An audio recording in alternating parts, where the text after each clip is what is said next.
हर हर महादेव। देवों के देव महादेव जी के चरण में प्रणाम, मेरा प्रणाम स्वीकार हो। गौरा पार्वती माता के चरण में प्रणाम, मेरा प्रणाम स्वीकार हो। गणपत ललन माँ के चरण में प्रणाम, मेरा प्रणाम स्वीकार हो। सब गुरु भाई बहन के चरण में प्रणाम, माता पिता के चरण में प्रणाम, मेरा प्रणाम स्वीकार हो। गुरु भाई बहन, मैं एक कथा सुनाने जा रही हूँ, इस कथा को पूरा सुनिए और राहत जानिए। हर हर महादेव, घर घर महादेव।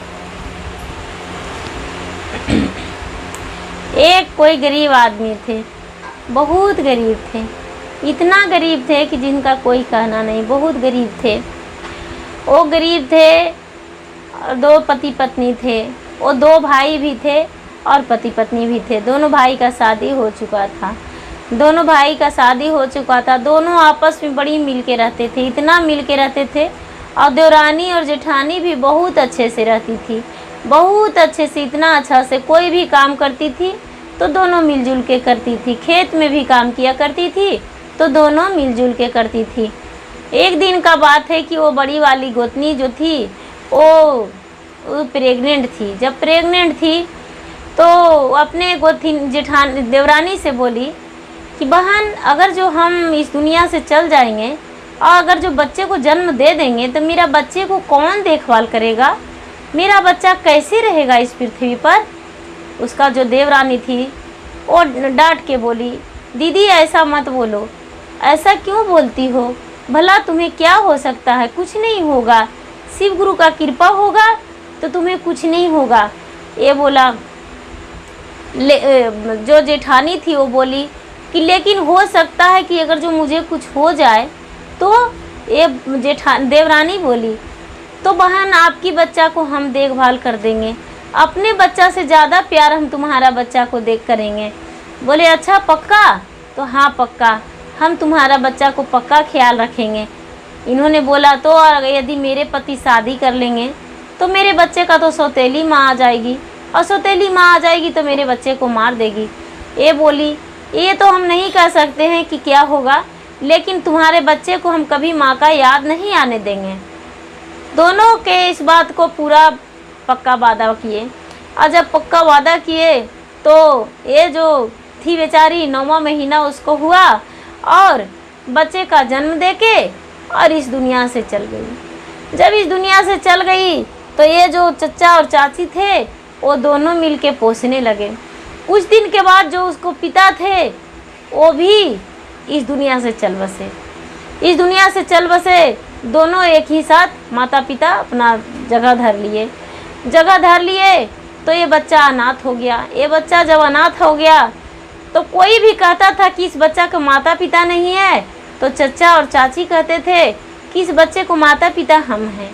किसी भी जगह पे पढ़ाई लिखाई सारा चीज़ के लिए वो प्रबंध कर दिए, किसी भी जगह पे उसको कमी नहीं की है, अपने ही पिता का नाम अपना बच्चे को दे दिए। लेकिन बच्चा को जानकारी हो गया था कि ये मेरा चाची है, ये चचा हैं, ले माँ नहीं कहता था बच्चा। कितना हो सिखाती थी उसके चाची, लेकिन वो बच्चा माँ नहीं कहता था। धीरे धीरे जब बच्चा बड़ा होने लगा तो पढ़ाई लिखाई में भी उसको मन नहीं लगता था। बड़ी कोशिश किए उसके चचा चाची, लेकिन पढ़ाई लिखाई में मन नहीं लगता था। क्या करता था, शंकर भगवान के मंदिर जाता था, और मंदिर में एक हाथ में डमरू दूसरा हाथ में बांसुरी ले लेता था और लेकर और डमरू को बजाने लगता था। जब शाम होता था और डमरू बजाता था, और सुबह हो जाता था तो बांसुरी। जब 4 बजता था 5 बजता था तो बांसुरी बजा देता था। सारा गांव के लोग उठ जाते थे, सब जानते थे कि बांसुरी बज गया है, अब सारा गांव जाग गए, सवेरा हो गया है। शाम हो जाता था तो सारा लोग काम करके आते थे, और ये लड़का क्या करता था कि डमरू शंकर जी के मंदिर में जाकर और पूरा बजाने लगता था, पूरा डमरू बजाता था। जब डमरू बजाने लगता था, बचपन से इसको आदत बन गया था, डमरू बजाता था तो डमरू के आवाज़ से सारा गांव जितना काम करते थे वो पूरा थकावट उनकी दूर हो जाता था। पता ही नहीं चलता था कि हम कोई काम किए हैं, और पूरा गांव झूम उठते थे और बहुत मज़े लेते थे और बहुत लड़का से प्रसन्न रहते थे, बहुत खुश रहते थे। लेकिन ये बच्चा जब बच्चों के साथ खेलने जाता था तो पूरा बच्चों ने इन्हें ताना मारता था कि अरे ये तो अनाथ है, इसका तो माता पिता है ही नहीं, ये तो अनाथ है। बहुत चिढ़ाता था, ये निकम्मा है, सिर्फ खाली डमरू बजाता है और बांसुरी बजाता है और तो कुछ काम करता नहीं है। एक पैसा तो इससे हो नहीं सकता है काम। भला इसको चाचा हल भी चलाने जाते हैं लेकिन ये पानी लेकर नहीं जाता है। इसको चाची खेत पे जाती है लेकिन ये पानी नहीं पहुंचाता है, कोई काम हेल्प नहीं करता है। ये बच्चे को बुरा नहीं लगता था, इसको लगता था कि भला इतना लाड प्यार से मेरा चाचा चाची रख रहा है, इसके बातों में मैं क्यों आऊँगा। नहीं, ये गलत बोलता है, ये बहुत गलत है। एक दिन का बात है कि धीरे धीरे बच्चा 10 साल 12 साल का हो गया। जब 10 साल 12 साल का हो गया तो इसको चाची खेत में काम करने गई और चचा भी गए। और जब चचा भी गए तो ये इसके उससे बोल के गए चचा चाची कि बाबू पानी पहुंचा देना थोड़ा, हम खेत में काम करने जा रहे हैं। ये क्या किया कि बस मंदिर में जाके और पूजा पाठ में रम गया। उसके बाद सारी बात भूल गया और याद नहीं किया कि हमको चाची पानी मांगे हैं। ये खेत पर नहीं लेकर गया और मंदिर में 2 नाग रहता था। जितने ही डमरू बजाता था, जितने ही बांसुरी बजाता था, उतने नाग नाचता था और नाग के साथ ही पूरा नाचता था। जैसे जैसे नाग नागिन नाचता था वैसा ही ये भी नाचता था। नाग और नागिन से ही पूरा नाग नागिन इससे बहुत प्रसन्न रहते थे, बहुत खुश रहते थे। जहाँ तक कि शंकर भगवान भी इसके नाच देखकर बहुत खुश हो जाते थे। पार्वती माता भी खुश हो जाते थे, झूम उठते थे शाम के समय में कि हाँ ये बच्चा बहुत अच्छा है, ये रोज़ प्रतिदिन हम लोग का भजन सुनाता है और बांसुरी बजाता है, डमरू बजाता है, बहुत अच्छा लगता है। जब शाम के समय में उसको चाची घर पे आए तो पूरा डांट के बोले कि बेटा हम तुम्हें बोले कि पानी लेकर आया तो बिल्कुल निकम्मा और निठल्ला की तरह 1 लोटा पानी तू नहीं पहुंचाया। क्या हम तुम्हें भारी बात बोले थे? लो बैठे बैठे खाते हो मुफ्त के, तुम्हारे माता पिता तो सिर पर बोझ धर के चल गया है। हमने तो कभी नहीं सोचा था, लेकिन आज तुम्हें कहना पड़ रहा है। तुम बड़े हो गए हो, तुम्हें काम करना पड़ेगा। ये लड़का कुछ नहीं बोला अपने चाचा चाची के। इसे बहुत दर्द हुआ, बहुत तकलीफ हुआ कि हमको चाची ने ऐसे बोली। इसको चाचा ने बोला अरे बच्चा है माफ़ कर दो, लेकिन बोली नहीं इसको नहीं कहेंगे तो ये संभालेगा कैसे।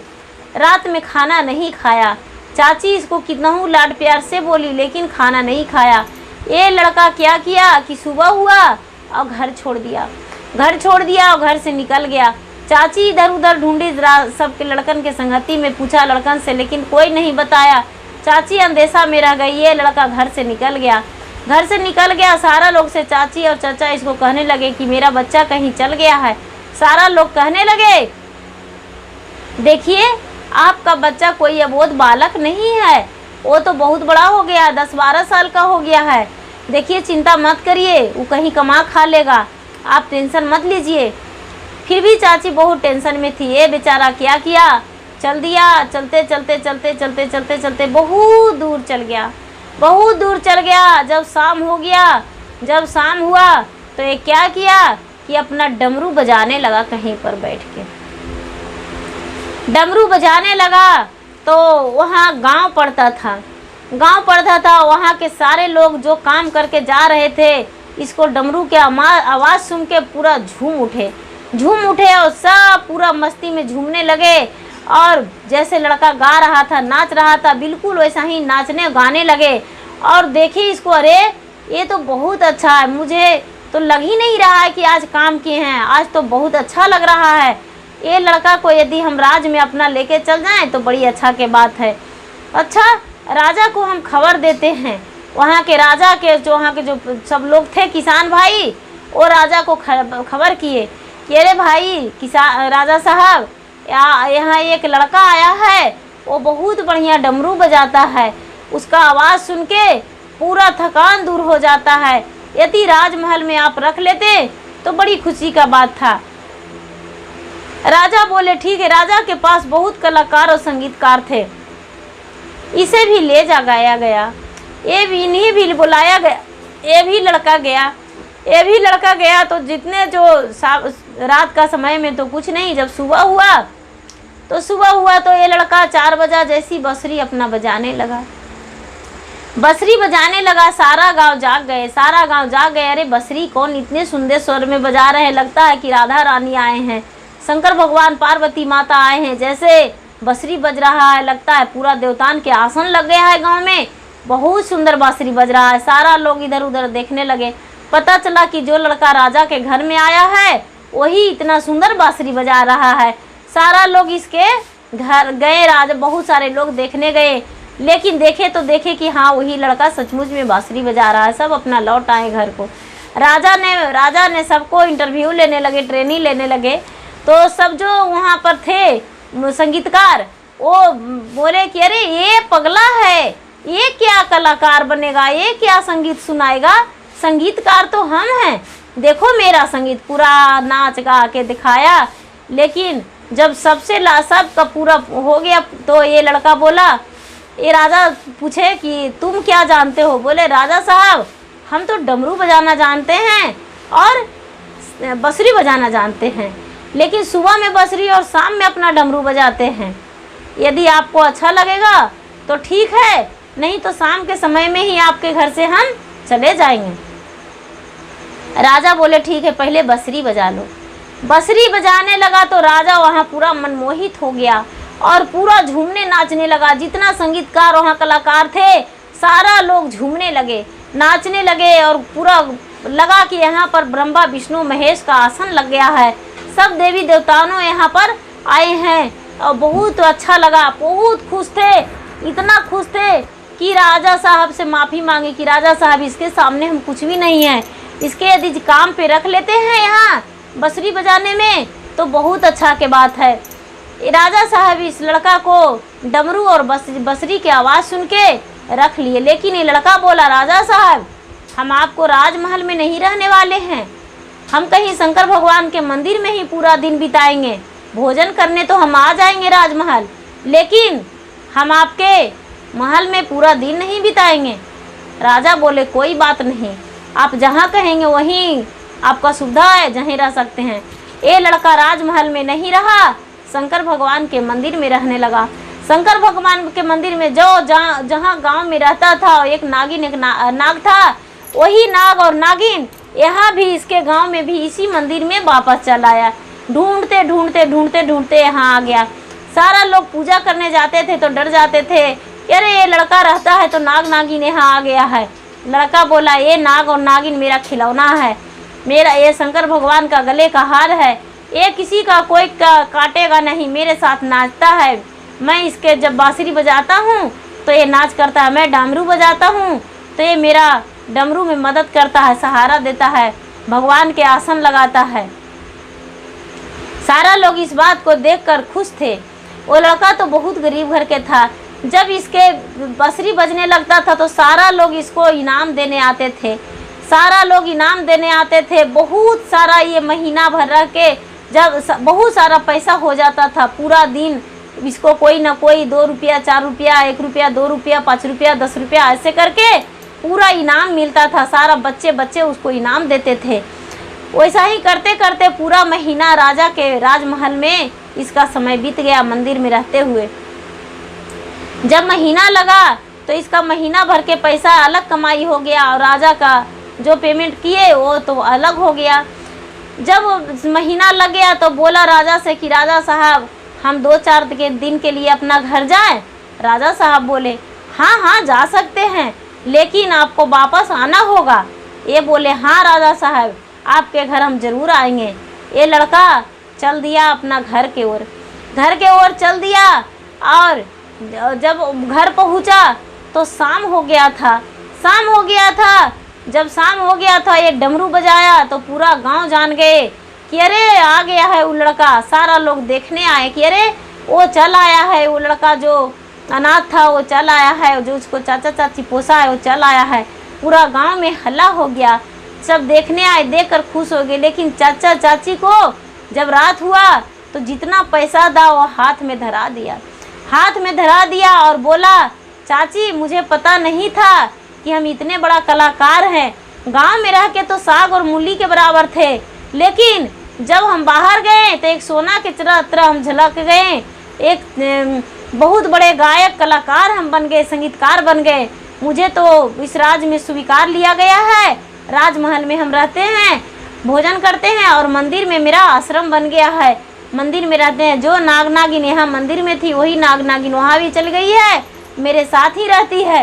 ये बात सुनकर चाचा चाची बड़ी खुश हुई और पूरा मुंह भर के आशीर्वाद दिए कि बेटा दूधो नहाओ पूतो फलो, तुम्हें कुछ नहीं कमी होगा, भगवान तुम्हें अमर रखे पुत्र। और देखो बेटा, मेरे बात को तो बहुत बुरा लगा होगा, लेकिन मैं तुम्हारे भले के लिए कहा। चाची से गले मिलाते हुए लड़का बोला, चाची हम आपको बात को बुरा नहीं माने, हम धन्य भाग मानते हैं कि आप जैसा मेरा परिवार मिले। और मेरे जो ये चाचा नहीं और चाची नहीं, आज से चाचा और चाची हम नहीं कहेंगे, आज से आप ही मेरे माता पिता हैं। मुझे गांव वालों ने बताए थे कि तुम्हारा चाचा चाची है, लेकिन आज से मैं अपना माता पिता मानता हूँ। हम पैसे दे रहे हैं, रख लीजिए। चाचा चाची बोले, नहीं बेटा पैसा हम नहीं रखेंगे, ये तुम्हारा कमाई है, तुम्हारा मेहनत का है। बोले, नहीं माता, यदि आप मुझे तन से पैदा करते तो क्या पैसा नहीं रखते। चाची इसका शर्मिंदा हो गई और चाचा भी पैसा रख लिया, हंसते हुए आशीर्वाद दिए। और 2-4 दिन के बाद इस लड़का को राजमहल के ओर विदा कर दिए। राजमहल के ओर विदा कर दिए। राजमहल में फिर से लौटकर लड़का चला आया और राजमहल में ही रहने लगा, मंदिर में पूजा करने लगा पुजारी बन के। और वही बीन बजाता था, बांसुरी और डमरू, और पूरा सारा गांव खुश रहते थे। और सारा गांव इस पे बहुत अच्छे मानते थे इसे, और खुश रह के और इन्हें भी खुश रखें, और इन्हें कुछ मेहनत भी नहीं करना पड़ा और अच्छे ढंग से रहने लगे। जिस पे शंकर भगवान जो चाहते हैं वही कला दे देते हैं और वो कला में वो खुश हो जाते हैं। जैसे उस बालक पे शंकर भगवान दया किए, बिना माता पिता के बच्चा को पोस पाल के चाचा चाची ने बड़ा किया, और शंकर भगवान ने दया किए कि इसके पास कोई कला हो गया, उस कला से अपना जीवन खुशहाल जीवन बिताया। गुरु भाई बहन, मेरा वीडियो अच्छा लगे तो इसे लाइक करना ना भूले, सब्सक्राइब करना ना भूले, शेयर करना ना भूले। धन्यवाद। हर हर महादेव, घर घर महादेव।